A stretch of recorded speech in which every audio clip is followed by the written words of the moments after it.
absen 3. Halo, nama saya Fikri Fadli Dewantara, absen 12. Halo, nama saya Muhammad Zakaria Putariki, nomor absen 17.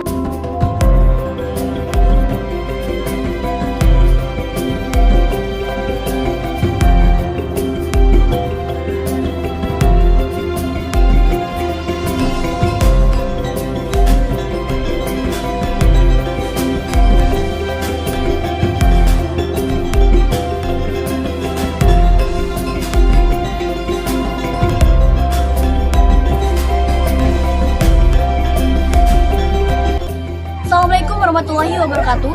Perkenalkan, nama saya Eka Aisyah Putri Nadi. Di sini saya sebagai ketua kelompok dari kelompok 25. Nah, di sini saya akan menjelaskan tentang Candi Bajang Ratu yang terletak di Trawulan, Mojokerto.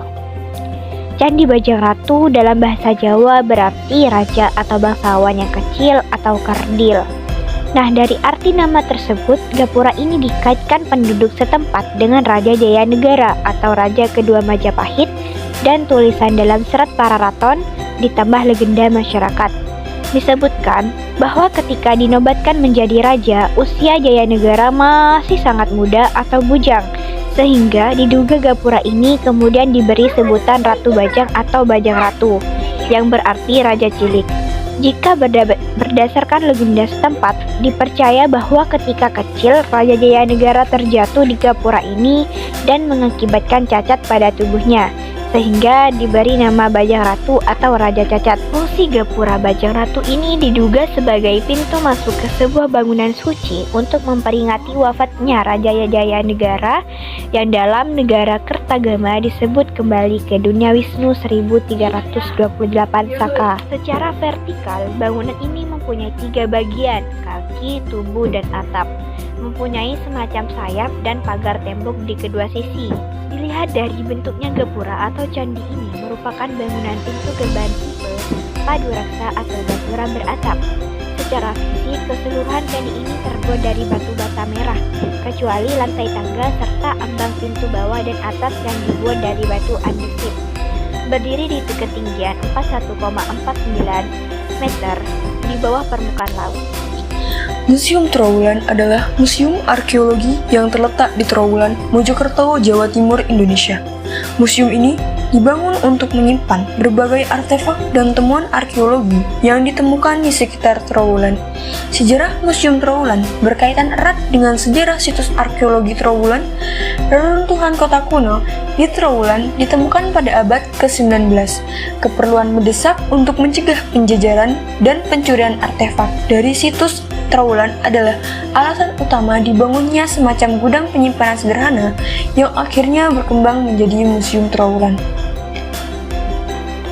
Museum ini didirikan oleh Henry Maclean Pound, seorang arsitek Belanda sekaligus seorang arkeologi, serta berkat peran Bupati Mojokerto Kanjeng Adipati Aryo Kromo Jojo Adinegoro.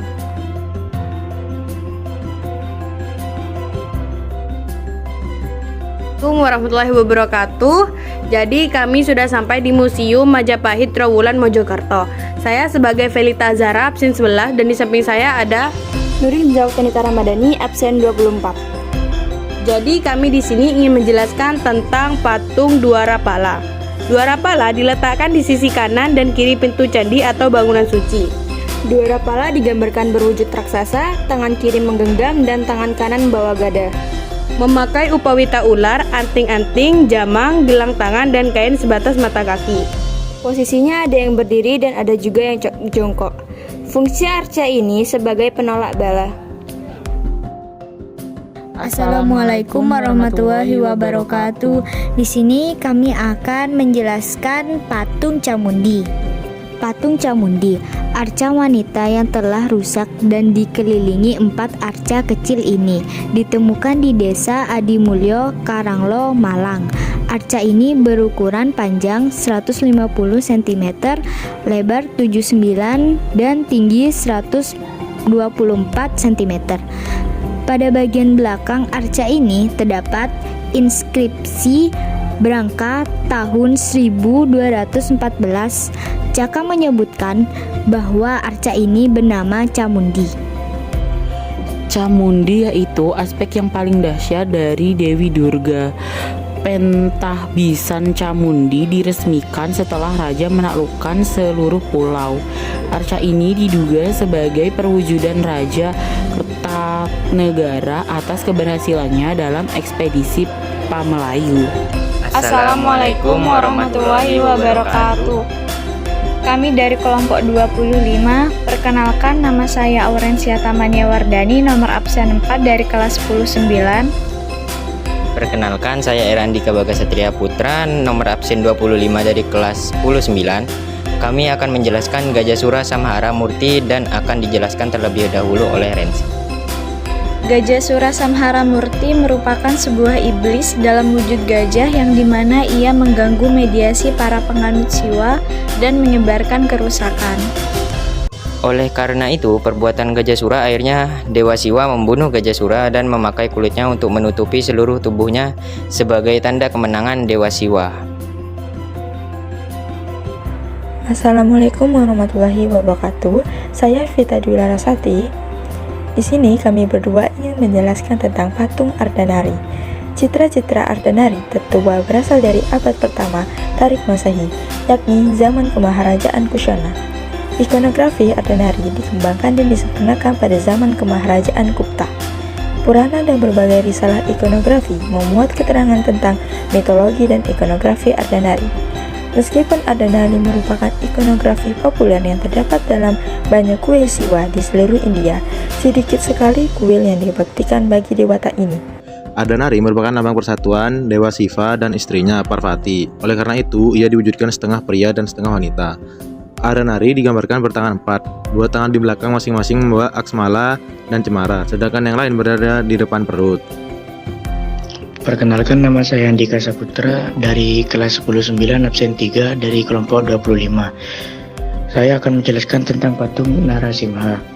Narasimha merupakan penjelmaan Wisnu dalam upaya membebaskan kekejaman Raja Hitamakasipu yang masih merupakan bangsawan Asura, di mana raja ini mendapatkan anugerah dari Dewa Brahma, namun pada akhirnya Dewa Wisnu yang dapat membunuh Raja Hitamakasipu dengan menjelma menjadi Narasimha Murti.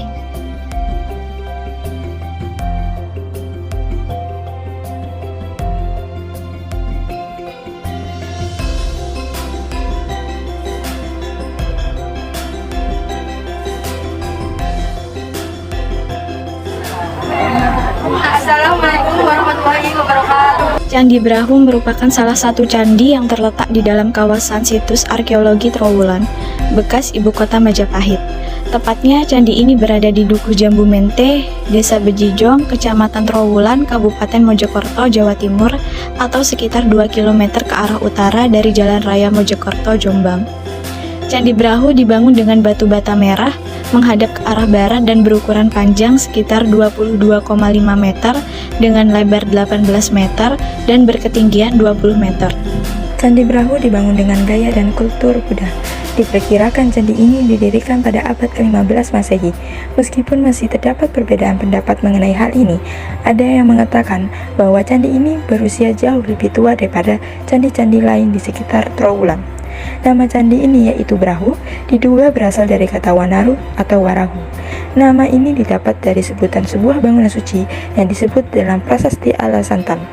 Prasasti tersebut ditemukan tak jauh dari Candi Brahu. Bangunan ini diperkirakan dibangun pada abad ke-14 dan adalah salah satu gapura besar pada zaman keemasan Majapahit. Menurut catatan Badan Pelestarian Peninggalan Purbakala Mojokerto, candi atau gapura ini berfungsi sebagai pintu masuk bagi bangunan suci untuk memperingati wafatnya Raja Jayanegara yang dalam negara Kertagama disebut kembali ke dunia Wisnu tahun 1250 Saka atau sekitar tahun 1328 Masehi. Namun sebenarnya sebelum wafatnya Jayanegara, candi ini dipergunakan sebagai pintu belakang kerajaan.